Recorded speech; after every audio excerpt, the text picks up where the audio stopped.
One, and we are live, guys. Hey, welcome. We're going to wait a minute or two so we can invite people into our live stream. This is going to be the preview for tonight's final night of the Republican National Convention 2020, the first virtual one of its kind, sort of.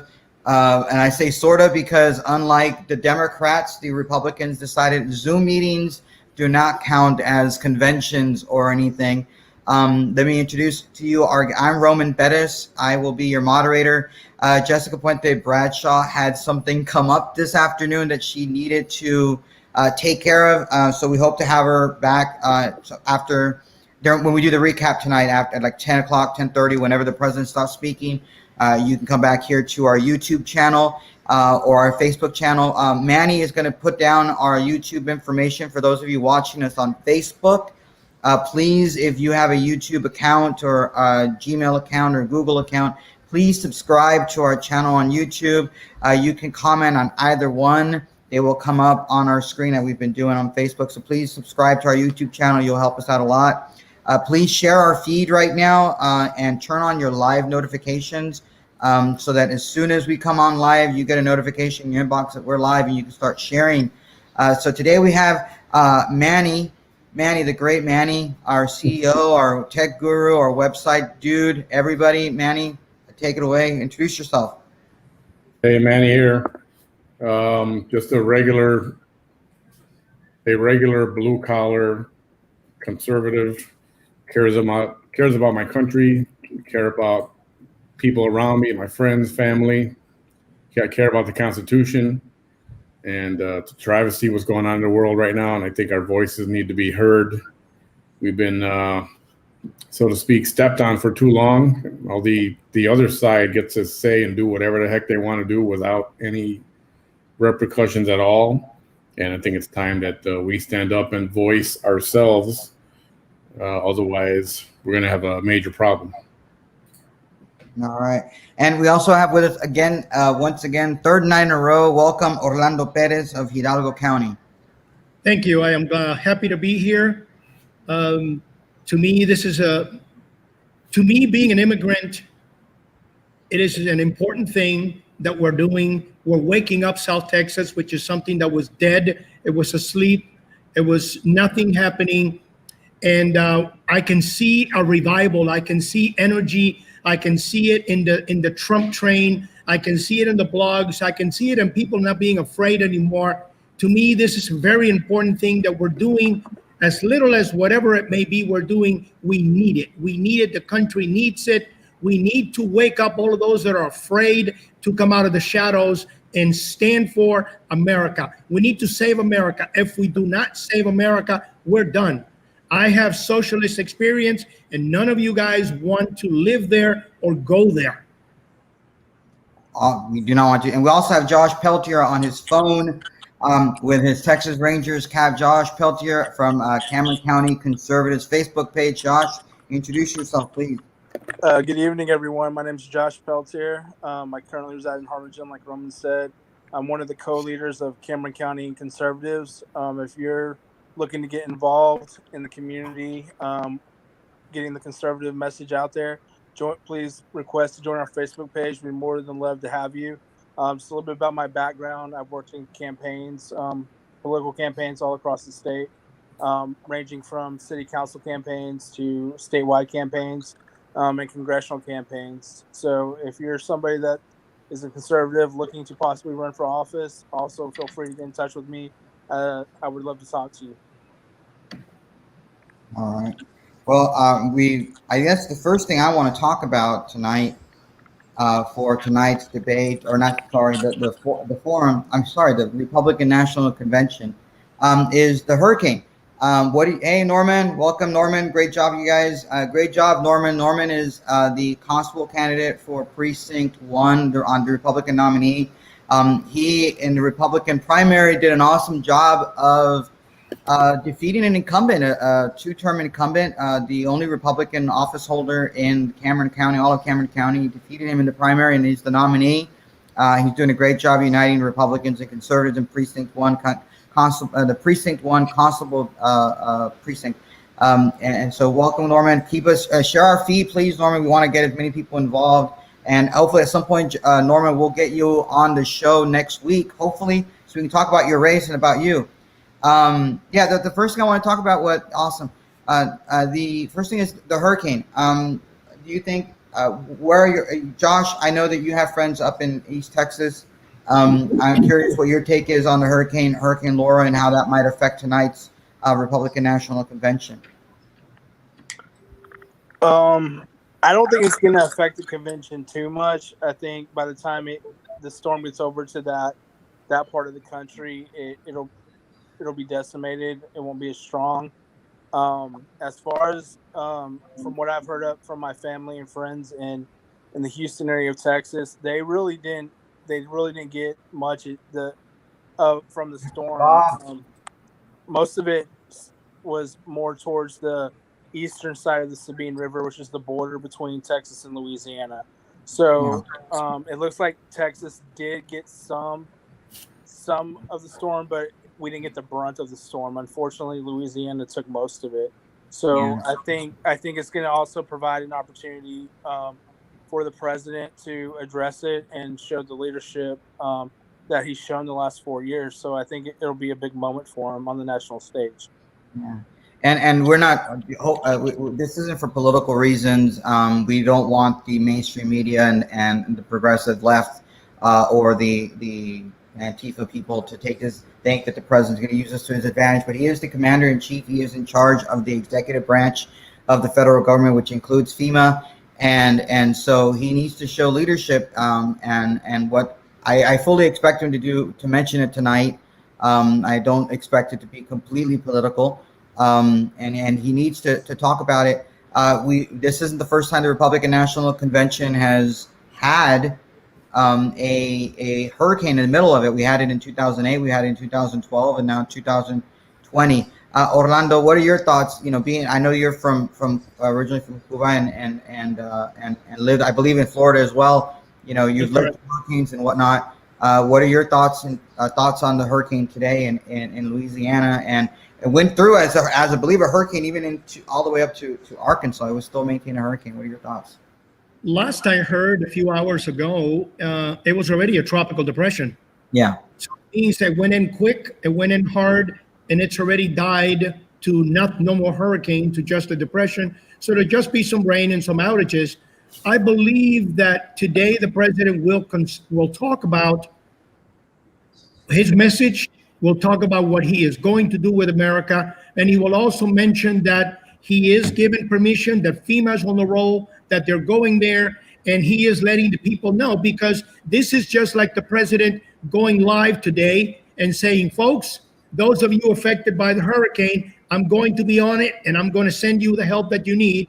Well, it's the same thing. If he takes a few moments during the event, he mentions the same thing. It's the same time. Now, are we going to hear from the left that he should have never done this, that he should have canceled? Of course, because it's all about everything that we do is wrong and it's against what they mean. So basically, I'm for what he's doing. I'm for that he's still speaking, because he needed to speak in reference to what's going on today. Natalia, Natalia writes, Eddie Dos Santos, I missed you earlier. Welcome again. Thanks for keeping us track. Share our feed on your place and keep commenting away. We love your comments. Natalia Canales, hopefully I'm pronouncing your last name correctly. My mother and her boyfriend reside in Louisiana. They love Trump there. We believe it, and our prayers are with your mother and your boyfriend in Louisiana. I hope they made it out safe from Hurricane Laura, and their neighbors are safe as well. I don't want to take too much time about the hurricane, but I want to make sure that we start with them and keep Louisiana and those affected in our thoughts and prayers. This morning, we had some strange thing happen. We had our speaker, Nancy Pelosi, come out and I don't know if Manny should have mentioned it, to get the clip of her saying on, I believe it was MSNBC is where she was on, and she said that the former Vice President Joe Biden should not debate President Trump.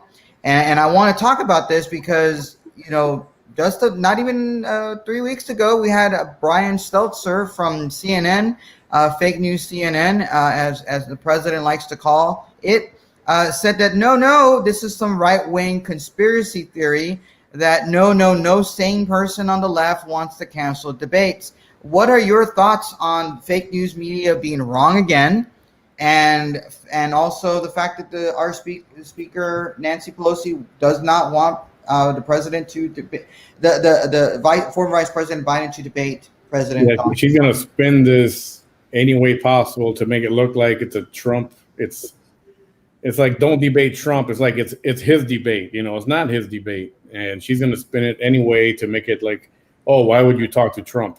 That's because they know Joe Biden's going to get obliterated. They know. And he's going to get obliterated, like I said in the post earlier, whether he debates or he doesn't debate, then he'll get smashed for not debating. I think that's going to come back. I think he's got no choice but to debate. If he listens to Nancy Pelosi, that's a big mistake. Yeah.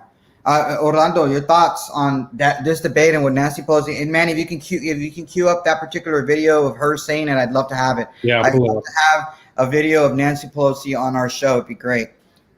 Orlando. Pelosi said today that Trump was not worthy of being debated because what he is doing is not worthy of a debate for the American people, that it is not the American way. In other words, they're going to spin, instead of admitting we have a senile old man that cannot put together 5 words out of his own mind that make sense. Now they're going to spin or somehow create a negative thing that the debate is just wrong, and that debating somebody who is as radical as Trump should not be an American thing. That is as far-fetched as I've ever heard before, but we knew it was coming because they did snip it out a month or so ago, just lightly, and now they're making it sure that they cannot afford to have him debate. Well, Josh, are you still there, or did you just put your video off? Josh, I'd love your thoughts on this, and then afterwards we'll get into Eddie's question on the pre-convention speech that Kamala Harris made today. What are your thoughts on this debate, non-debate? I love debates. Debates are important. What are your thoughts? A lot goes through your mind. It's basically one of two things, Roman. It's either Joe Biden has dementia, or 2, he's a coward. It's one or the other. If he physically or mentally doesn't have the wherewithal to debate, then they're hiding something. If he doesn't want to debate Trump because he just doesn't want to do it, then that looks bad on him either way. So it's one or the other. It can't be both. This isn't a thing where the Democrats can have their cake and eat it too. So he needs to debate. It's a time-honored tradition in our country that goes back to around the first time of our presidents being elected to lead the country. And if he doesn't, like I said, either he's not mentally ready to lead the country, or mentally can't lead the country, or he just doesn't want to for whatever reason. So they need to decide what they're going to do and stick with it. I'm genuinely, I'm not a huge fan of the expectation. Hang on. Let me say this. Hey, Josh, you were about to say Joe Dementia. I know you didn't mean it, but it was perfect, brother. Joe Dementia is the proper name. Sorry, go ahead. It's okay. The expectations game. I believe that the Biden campaign is trying so desperately to have the expectation be so low that as long as he can get out of bed, he wins. And that's kind of what happened with the speech last week. And President Trump's team played right into it, specifically by making fun of his, as you say, potential dementia, Orlando. And it's not a laughing matter that we potentially have a presidential candidate with what seems to be, and I'm not a doctor, and none of us here are doctors, but it seems, but we've all had the experiences, I'm sure, of older your parents or older grandparents or older tias and tios that have lost the spring in their step, whether it's not just with the walking, but their mental capability. And I'm afraid for Vice President Joe Biden, because this is not fair to him. He was, however you want to feel about his politics, he's still a good man.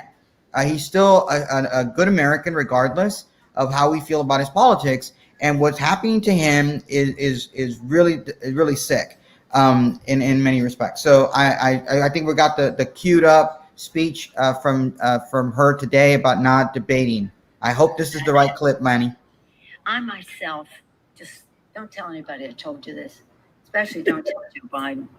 I don't think that there should be any debates.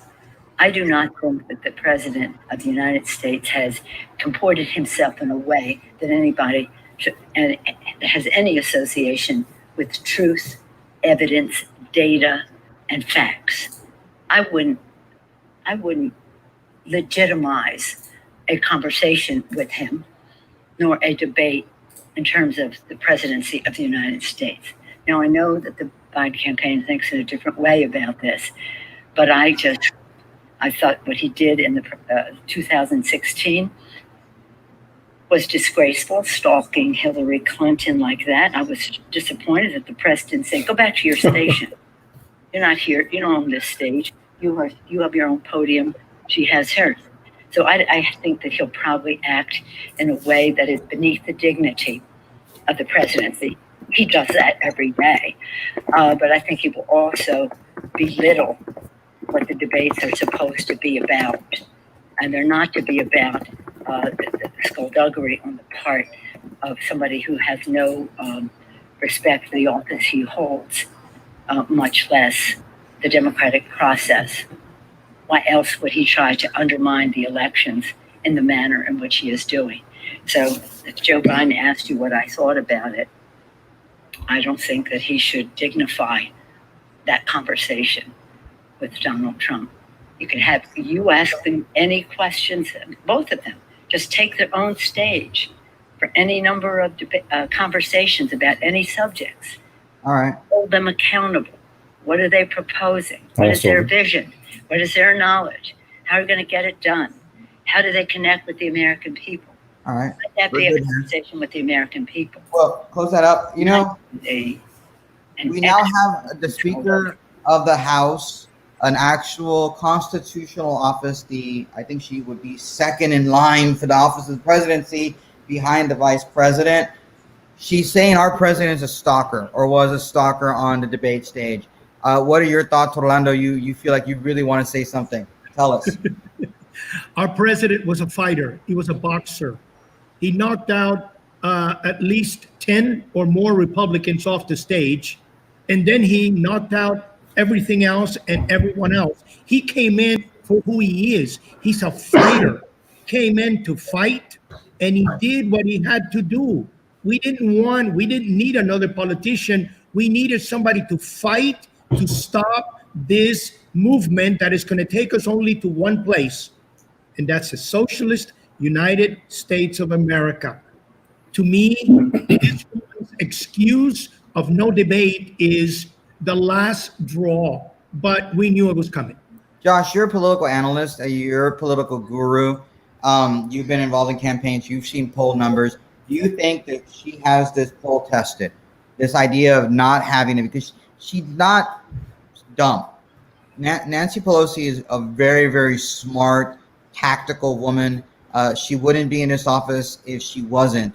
She has, beaten up, figuratively speaking, not literally, people on both sides of the aisle with her ingenuity as speaker and as minority leader when she was minority leader.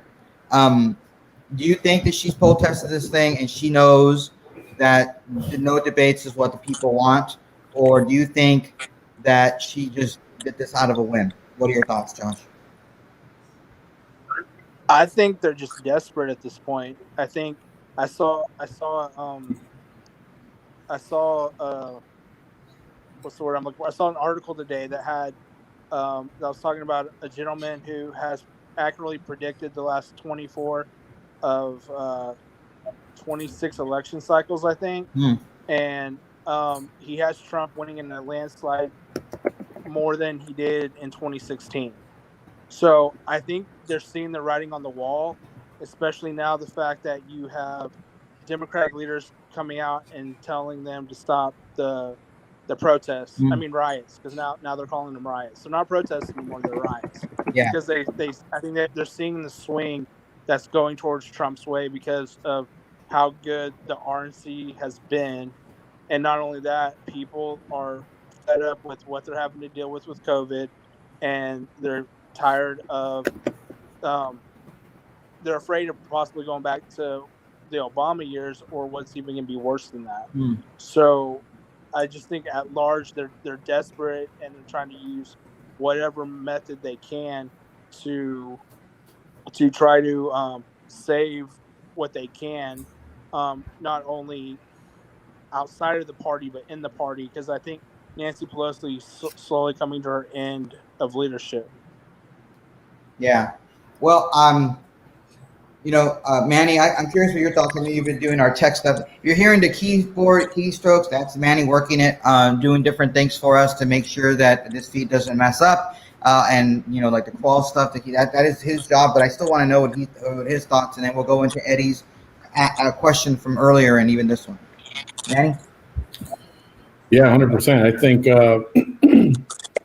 kind of like the way Hillary Clinton is telling Joe Biden not to concede the fight. I think all this is preparation, and they're contesting everything from the fight to the debate, and they're just going to put up a fight on everything, and then like I said, they're going to spin it and blame it on Trump. It's his fault for some reason, and this is all their preparation, knowing that we're probably not going to win, so we got to fight back somehow. I think it's a travesty if they would cancel the debate. That's horrible, and I don't see how a presidential candidate can even be considered for anything if you haven't heard what he had to say.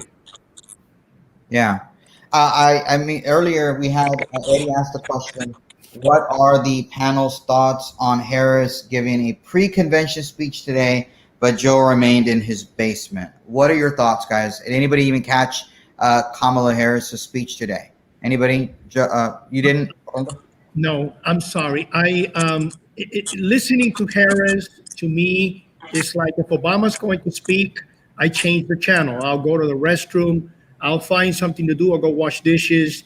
But if Harris is going to speak, it's the same thing. I have no idea what she's for, what she's ever done. I don't have any respect for the lady because she never respected Latinos when she was Attorney General in California. She never respected the black. She was very abusive to both races as she was the Attorney General. I have no respect for the lady. Yeah, Josh, your thoughts on him being basement Biden today, I guess, and doing his. So is it the Harris-Biden campaign or the Biden-Harris campaign? I'm confused. That's a good question. I don't know. Yeah. They're telling us it's the Biden-Harris campaign. But Biden was stuck in his basement today and being interviewed. And at some point, I'd like to get that clip as well, Manny, what Biden said today in regards to there was one specific clip. I'm sure you'll find it. We got a clip right here of Kamala Harris's pre-convention speech today, a little bit of it. We encourage everyone to continue following guidance from your local authorities to stay safe. And Joe and I pledge to be there for those whose lives. And by the way, I got to say, this was the phoniest freaking speech. No sincerity at all. Just totally see-through. Well, there's a lot of similarities between her and Hillary, and this isn't an knock on female candidates. There's some really, really good female candidates, office holders, and everything. It's just, for whatever reason, Democrats have nominated Hillary Clinton, who's never felt sincere. Whether she's First Lady or U.S. Senator, she's always felt almost robotic. And you get the same sense from Kamala Harris. There's a reason why SNL picked Maya Rudolph to do what she's done. Kamala Harris is, even though they like her, they found certain things about her that they didn't like, and they focused on fundraising deadline. As Vice President Biden put it, the shots fired at Mr. Blake pierced the soul of our nation. It's sickening to watch. It's all too familiar. and it must end. Thankfully, he is alive today, but he is fighting for his life, and he shouldn't have to be. People are rightfully angry and exhausted. And after the murders of Brianna and George and Ahmaud and so many others, it's no wonder people are taken to the streets. And I support them. So she supports the riot. Pause there. She does. Here she's supporting the riot. She's supporting. You have conflicting messages. Pause it, man, please. Here's my You know, you have conflicting messages. You have her saying she supports the rioters. That's what they are. They're rioters. And you have Joe Biden out there saying, no, we don't want rioters. Why are they doing this? Is she the one talking to Antifa and she's talking to the left because that's what she's supposed to do? Or is Joe's the one talking to Middle America? What is it? Because to me, there's mixed messages. What are your thoughts, Josh? I know you're on mute, but what are your thoughts, Josh? Like you said, Roman, I think it's a mixed message. I think they're trying to play to everybody because they're desperate, because they don't have a plan. I think, honestly, they're just trying to pick up where they can. And I think honestly, Kamala was picked as the VP because a certain portion of the Democratic Party sees her as the leadership going forward. The Democratic Party is kind of a transition between the old guard and who's going to come up and be the new leadership. Obama, he's probably not going to run for anything else.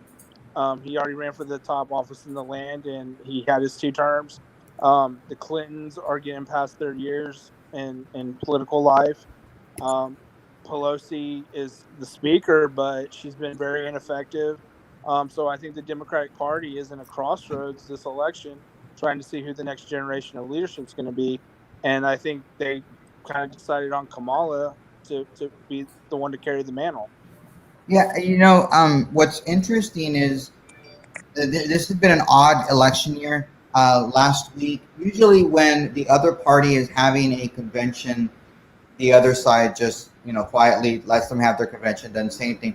But President Donald Trump last week ruined that mold by doing events. So I'm hoping that the right is understanding a little bit that it's okay that I guess Kamala Harris and Joe Biden are coming out on the day that the president is going to give his acceptance speech at the Republican National Convention at the White House this evening. So we can't use that argument, but at the same time, I think Eddie's main point is, why do we have the vice presidential nominee out there on a podium in front of flags? I thought we were supposed to kneel at flags. I'm surprised they even use them. And that's supposed to be a joke, guys. Why? She's doing that, and you have Joe Biden still in his basement, not coming out. Why? Don't they understand optics anymore? The Democrats are not dumb. So why are they doing this? Orlando, do you have any idea? I have a friend of mine that worked in the Democrat Party in Vegas. And he said that he was told that in mid-September there was going to be a surprise and that Biden was going to be replaced. He is ex-military and he went in as a volunteer. He's a conservative, but he went in as a volunteer in the Democrat Party in Nevada. And he was told by sources in the party in Nevada that in mid-September, Biden was going to be replaced. Yeah. Well, Eddie is using this quote. The reality is, from Harris today, the reality is that the life of a Black person in America has never been treated as fully human. And I'm going to say this flat out. You can't say that. Because as a historian, as somebody who understands Mexican American history, in our area, and I've said this before, I've said this on other shows, we had more Mexican Americans lynched during the Jim Crow era South than all Black African Americans and Black people in the South in the same period. We're talking thousands of people lynched and hung from palm trees or mesquite trees in the Rio Grande Valley. And so and I don't want to play racial identity politics, but I'm disgusted that she would say such a thing, that never been treated fully human. You can't say that. You just can't. I mean, if you're going to say that about Black Americans, you can say that about Mexican Americans, and that's just not true. We are the land of opportunity. We are the land of heroes. We are the land of the brave. That is what this country is about. And for her to say that, it reminds me of when Michelle Obama, the former First Lady, said, you know, this is the first time in my life that she's ever been proud to be an American, or some. I'm paraphrasing something like that. What are your thoughts, Josh and Orlando? Especially you, Orlando, because you're an immigrant to this country. You know, what are your thoughts? Let me first say one thing.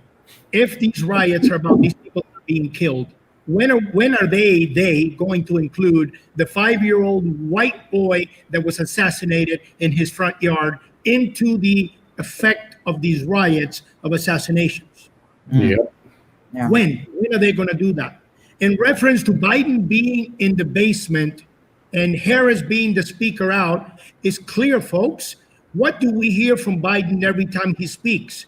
Does he make sense? If he is in anything other than the teleprompter, does he make sense? I heard something this morning that a speech that he gave yesterday was very similar to something that Trump said. So can he speak to the people without being told what to do or without reading it? I don't think so.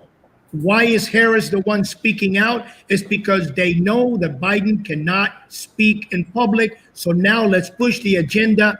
Before we have to remove him for some medical reason, let's push the agenda that no debate is necessary. Yeah, let's listen to Joe Biden's response. That earlier we were talking about the Nancy Pelosi's comments regarding debate. Let's listen to it, and immediately I want Josh's reaction to this video.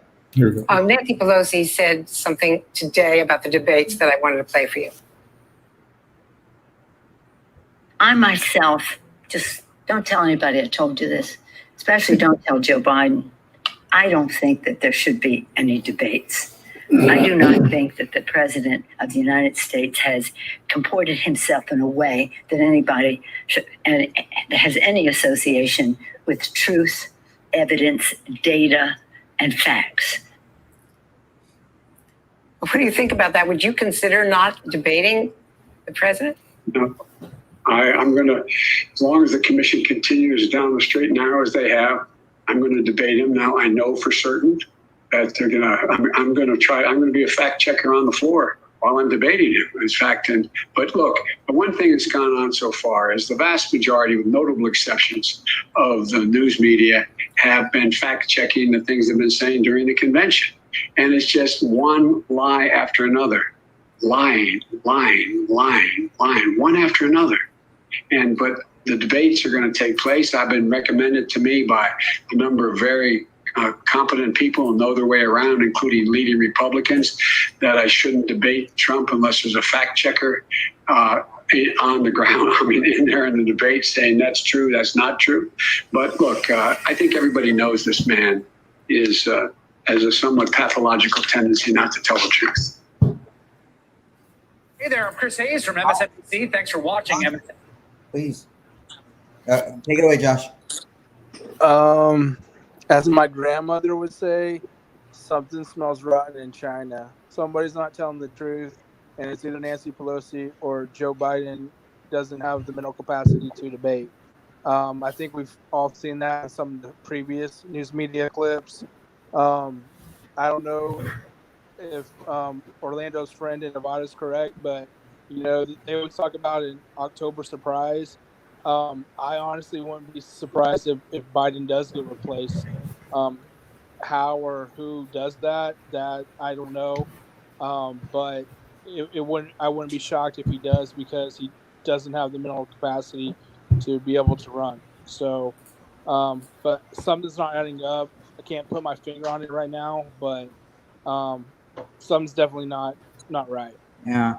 And now I think with that in tow, I think we can start talking specifically about tonight's Republican National Convention. We've had a fun night, a fun day.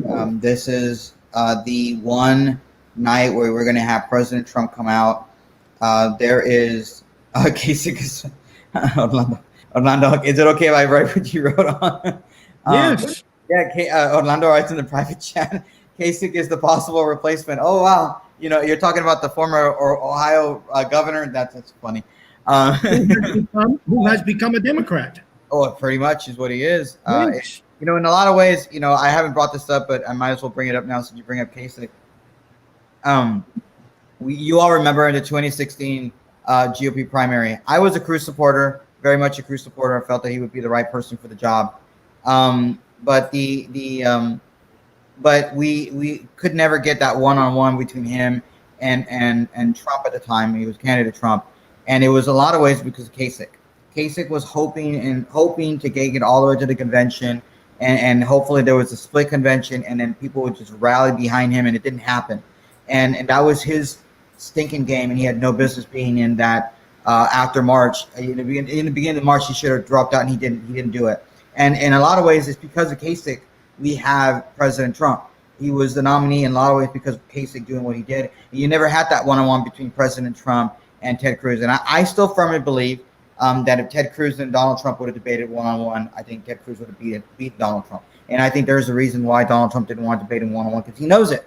But either way, and it still boggles my mind to this day that why Ted Cruz is not speaking at the RNC. Why you have somebody like Nikki Haley speaking, who we all believe is going to run in 2024, speaking, and you had Rand Paul speaking, former opponent in the 2016 race, who's probably going to run again in 2024, speaking, but not Ted Cruz. I don't know what the reasoning is behind it. I'm a little troubled by it as a former Cruz supporter, and it's still a Cruz supporter because I still believe he'd make a good president. That's just my opinion. But going back to tonight, what do y'all want to see tonight from President Trump? He's going to be speaking from the White House.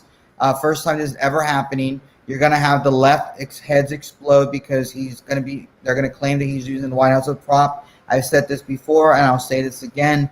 If it wasn't for coronavirus, this would not be happening. And you need to understand, the left, that President Trump is the president of the United States, and his safety is important, not just because he's the president, but for the continuity of government, to making sure that we do not have if something were to happen to him, the economy could tank even further. There's a reason why the Secret Service protects our president, whether he's a Democrat or Republican. And so in order to keep him safe, if that means using the White House, just because we need to keep him away from coronavirus and potentially not, we saw him last night. He wasn't shaking people's hands. He has not shook hands with anybody, and not just because he's a germaphobe like I am, because I am a germaphobe, but because, that's what he's trying to do. He may not be wearing a face mask, but everybody that's going in is getting tested before they go in, because they need to have test negative before they can interact with the president of the United States. And so what are your thoughts on that? Again, it's going to be a magnificent look. I don't like the idea of public space being used like this, but we have no choice because, again, he's the president of the United States and he needs to be made safe. What are your thoughts, Josh? I'm looking for the president to wrap everything up nicely with the themes that we've had so far throughout the last 3 nights. Of the speakers have reminded us who we are as Americans, what we stand for, what we believe in, what our morals, what our values are, what has made this country great since its founding. And I believe tonight that President Trump is going to deliver a message that that not only does that, but he's going to lay out the next 4 years of what his agenda is going to be for the country and where he wants us to go and where he wants us to take it. I hope he lays out something similar to like what JFK did in the 60s, which was, he said, by the end of the decade, we're going to put a man on the moon. And that gave America a goal and a vision and a mission to collectively achieve together. And it brought the country together. And I hope that's what he does tonight with his speech. Yeah. And again, we're going to have another potential 2024 presidential candidate for the Republican Party, Tom Cotton, speaking tonight. I'm surprised he didn't have Holly speak as well. He's already had his son and Ivanka. Some people believe that Ivanka or Donald Trump Jr. might run for president as well. And so it's been very interesting who the RNC and the Trump campaign picked to speak. What are your thoughts on that? Whether federal property being used for his speech tonight, Orlando, and what do you want from him tonight as a voter? everything is unprecedented.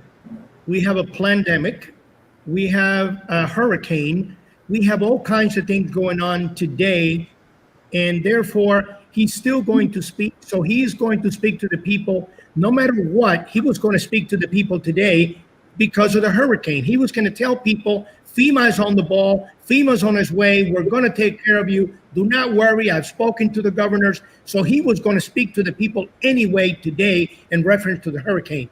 Well, now he's going to give his closing message and also include his condolences to those that have passed. So far, there's 4. And in the hopes that everybody else is going to be okay, but that help is coming. The federal government is behind every one of those states on the path of the hurricane, and he needs to tell everyone that he is there for the people. This is who he is, for the people. Yeah, and we're also going to have fireworks at sometime between 10:30 and 10:35. Some fireworks are going to be set off. Manny, on the crawl, you have breaking Mets and Marlins players walk off Citi Field in protest after 40-second moment of silence, leaving a BLM T-shirt on home plate. Do we have images of that, Manny? And not yet. That just broke, and they haven't put up any articles on that yet, but that did come through as something that just happened right now. No, and we know what the 42 mark is. I'm assuming the 42 has references to the jersey number of the great Jackie Robinson. Yeah, and what are your immediate thoughts on that, guys? We're all sports fans, all 4 of us. What are your thoughts on that? You're walking on the court of a. Well, like I told somebody else earlier and yesterday, I said any other year this would have been ridiculous and outrageous, but considering what's going on so far this year, you got to throw up your hands and go whatever. It's and this we also got some more news. Well, we'll get to that a little bit later, but yeah, it's just it's like nothing is shocking anymore. It's like Orlando has the flag. What would you like to say, Orlando? If you are going to disrespect this, our symbol, the symbol that made those individuals rich and that gave them everything that they have to be able to splurge and to be able to speak their freedom of speech junk. If they're going to disrespect it, as far as I'm concerned, American sports have died. And if you look at my Facebook page, I am often saying rest in peace. I don't care. I took my life back from sports. I don't care. This to me is more important than any American sport or what any athlete has to say. They have no rights to say anything except to bang their heads against each other or throw balls in a hoop. That's all I wanted to hear from them, nothing else. They know nothing about this. Now, Herschel Walker, you listen to Herschel Walker and you hear a real American, but now you're talking about an athlete from years ago, an athlete that was from 20 years ago that understands America differently, not a newcomer athlete, millennial, Gen Z, or whatever you want to call them, that are in the ignorant knee thing instead of salute thing. This to me is number one, brothers. And if you have no respect for this, I have no time for you. Yeah. Well said. Yeah. We've had sports be, and we're going to be talking a little bit about this when we start doing our Sports on the Rio podcast, which I think we're going to start doing next week. Right, Manny? This is going to be Manny's little project that he's going to be doing and joining any sports fans out there. So we're not just going to be talking about politics on Rio Politics, but we're talking about sports with his Sports on the Rio podcast. And there's going to be a little bit of intersection of politics and sports, but we really want to talk about sports because sports is great. We have can be great. We've had a history of Muhammad Ali when he was, he was Cassius Clay, converted from being a Christian to being a Muslim, and he decided that he wanted to become Muhammad Ali, and that was his name, his right to do. He joined, I believe, the Nation of Islam, and that's what he did. And then when he was drafted, he decided not to go and fight in the Vietnam War. He was fine. He wasn't able to make a living. He wasn't able to be able to box. People like Joe Frazier, who was a heavyweight champion. His friend helped him out, and he ended up being called an Uncle Tom kind of a way. He was mistreated, but Muhammad Ali was treated like he was a hero, and in many ways he was. His case went all the way to the Supreme Court, and the Supreme Court ruled that because he was a conscionable objector because of his faith, because of his religion, and not be able to fight, he'd not have to go, and it was monumental. So what he did is, in a lot of ways, very different than what's happening now. You have somebody like LeBron James, King James, who wants to call himself. He thinks he's the greatest basketball player in the history, and trust me, there are at least 5 basketball players that are greater and better than LeBron James. You have Michael Jordan, you have Magic Johnson, Kareem Abdul-Jabbar, you have Wilt Chamberlain. Wilt Chamberlain. Sorry about that. And the great Bill Russell. Just those 5 alone. Even James Worthy, for the Lakers is better. Kobe Bryant, David Robinson, infinitely better. They because they knew how to play defense. This man doesn't. But his career has gone downhill, and he wants to be this woke individual, and he'll never be as great and as good as Muhammad Ali.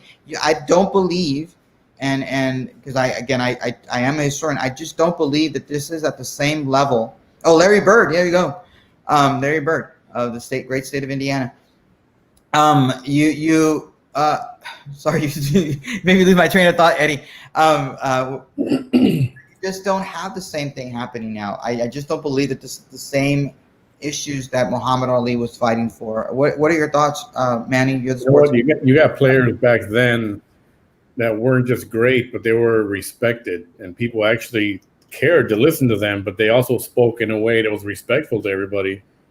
Now LeBron James says something, everybody's like, yeah, whatever, nobody wants to hear you. But it's just a different crowd. There was a much better class of people back then. And Michael Jordan, people respect him. Walter Payton, people respect him. A soft-spoken guy. Magic Johnson, Larry Bird. These were top-notch people. That it's just different ways of being raised. And it's just a big difference in generations. They'll never be the same. So some of these guys, Michael Jordan was able to win 6 championships on the same team after mini retirement. Yeah, he had Scottie Pippen. He needed him. He couldn't win it on his own. But he didn't leave the Bulls to win a championship like LeBron James. So I'm sorry, LeBron. I know you're he didn't have to put together his. A 1.5 feet taller than I am. I have no sports ability in my bone. I could probably, I can't even bowl. I can play golf though. I'm a golfer. He didn't have to switch teams and hand pick. I want this guy, that guy. These guys grew up together on the team, and they did what had to be done, and they just did it. Whoever that the management selected or traded, they dealt with them, and they made them a part of the championship team. And and we've had sports being brought up.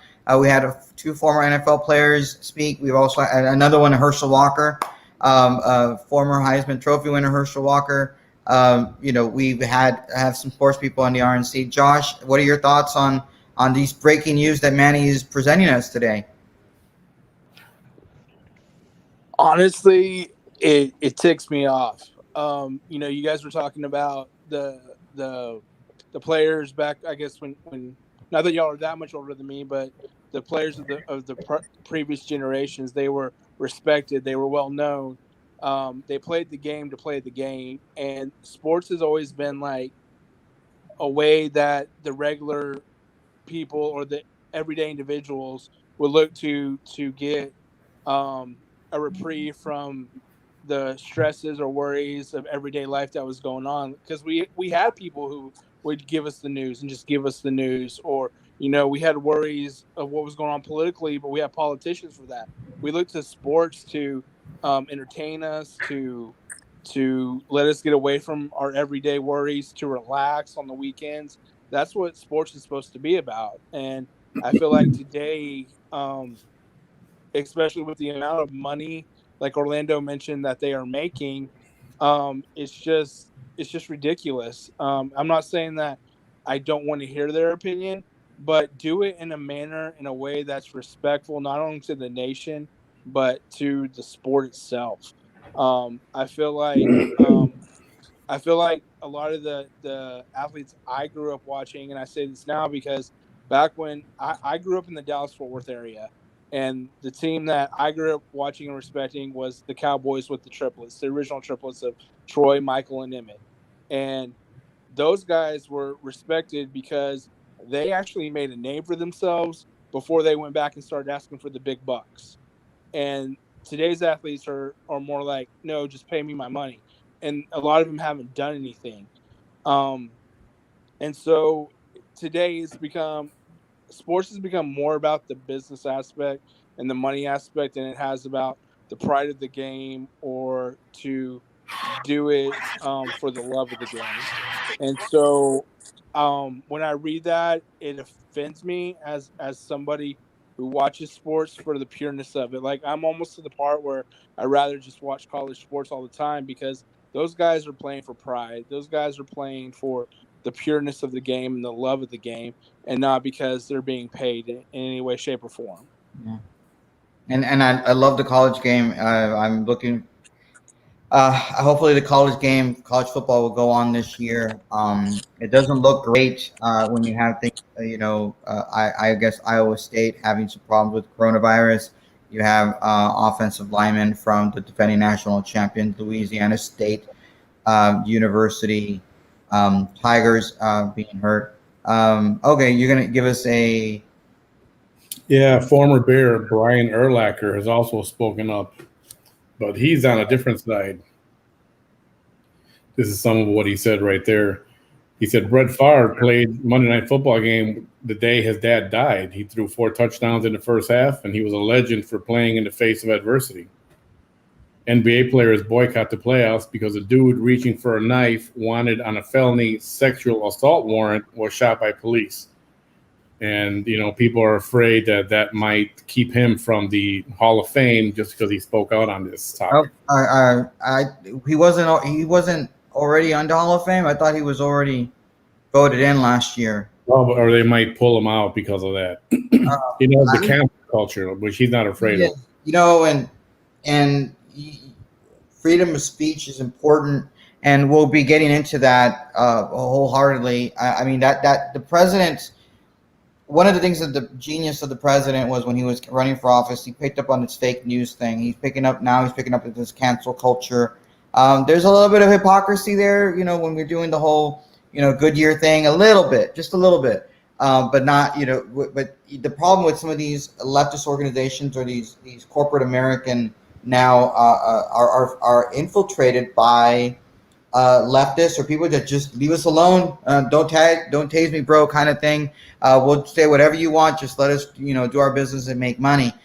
There's a reason why today the U.S. Chamber of Commerce is being somewhat attacked because they want to, endorse certain Democrats. And it's like, no, we can't do this. But yeah, there's Eddie De Los Santos says Urlacher, strong comment, was inducted in 2018. Yep. I was pretty sure he was already been a Hall of Famer. Let's hope they don't kick him out. I mean, we've had some boisterous people in the Hall of Fame. Jim Brown, a legend. I mean, for me, might really be the greatest running back in the history of not only college football, but pro football. He said some outlandish things, and he's still in the Hall of Fame. There's a reason for that. I was never a huge fan of Urlacher, and we can get into that when we do the Sports on the Rio. I'm not sure he deserves to be in the Hall of Fame, Manny, but I'm sure we'll disagree on that. But let's not. But now we got to keep him in there. There's disagreement there, buddy. Yeah, we'll talk about that sometime. Anyway, well, it is now 7:25. In about 5 minutes, the RNC is going to start with the prayer. I want to end it here. On this note, so that you can give you an opportunity to watch it, get comfy, watch it tonight, 2.5 hours. Take notes. It helps. Take notes. Great job.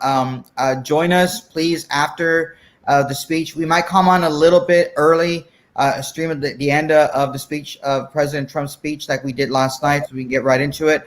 Yeah, I'll probably really I'll good probably guest. have all this on at about 9:30ish, something like that.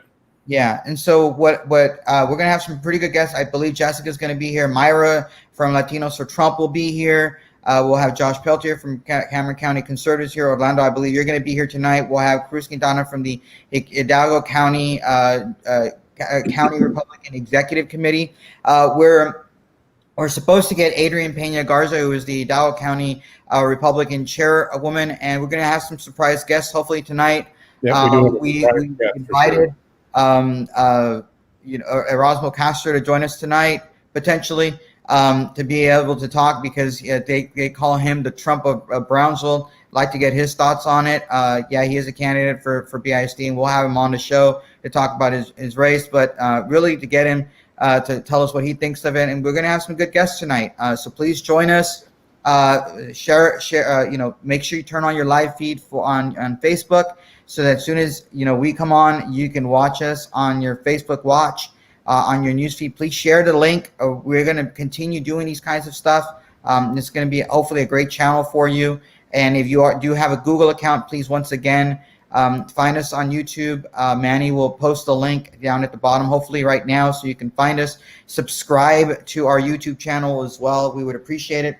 And sometime next week, we're going to start doing our website will be ready, and we're going to have news stories and great articles coming to you from regular folks here in the Valley. So here in the Rio Grande Valley. Orlando Perez is going to be doing stuff for us. Definitely. Josh Peltier, Manny for sure, and a few others. So God bless you all. Enjoy the night, and we'll see you back here 9:30, 9:45-ish. Yeah. We'll catch the end of President Trump's speech. All right. God bless y'all. God bless America. All right, guys. Bye-bye.